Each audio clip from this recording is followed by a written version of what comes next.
പ്രിയമുള്ളവരെ, നമ്മുടെ ഈ കൊച്ചു ജീവിതത്തിൽ ഏറ്റവും കൂടുതൽ ആഗ്രഹിക്കുന്നത് സമാധാനത്തോടുകൂടി ജീവിക്കാൻ കഴിയുക എന്നുള്ളതാണ്. എന്നാൽ നമ്മുടെ സമൂഹത്തിലും ജോലി മേഖലകളിലും നമ്മുടെ കുടുംബത്തിലും നമ്മുടെ തലമുറകളിലോ നമ്മളുടെ വ്യക്തിബന്ധങ്ങളിലുമൊക്കെ ഇടപെടുമ്പോൾ ഒരിക്കലും സമാധാനമായി ജീവിക്കുവാൻ നമുക്ക് കഴിയാറില്ല.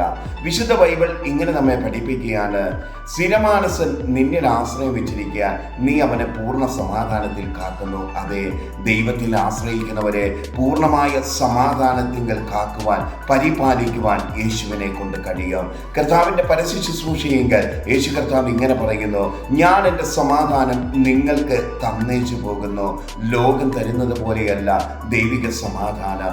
ആർക്കും എടുത്തു കളയുവാൻ കഴിയാത്ത, ആരുടെ വാക്കുകളുടെ മുമ്പിൽ പതറിപ്പോകാത്ത, സാഹചര്യങ്ങളുടെ നടുവിങ്കൽ നഷ്ടമായി പോകാത്ത, കാറ്റുകളിലും കോടുകളിലും തിരമാലകളിലും പെട്ട് നമ്മുടെ ജീവനം നമുക്ക് ആടിയുലയുമ്പോൾ അതിൻ്റെ നടുവിൽ സ്ഥിരമായി നിൽക്കുവാൻ, സമാധാനത്തോടുകൂടി ജീവിക്കുവാൻ ദൈവം നമ്മളെ ഇടയാക്കുക. ആ വചനത്തിങ്കിലേക്ക് നമുക്ക് ആശ്രയിക്കാം. കർത്താവ് നമുക്ക് നൽകി തന്ന ദിവ്യ സമാധാനത്തിങ്കൽ നമുക്ക് അടിയുറച്ച് വിശ്വസിക്കാം. അത് എൻ്റെ കർത്താവ് അറിയാതെ എനിക്കൊന്നും സംഭവിക്കുകയില്ല.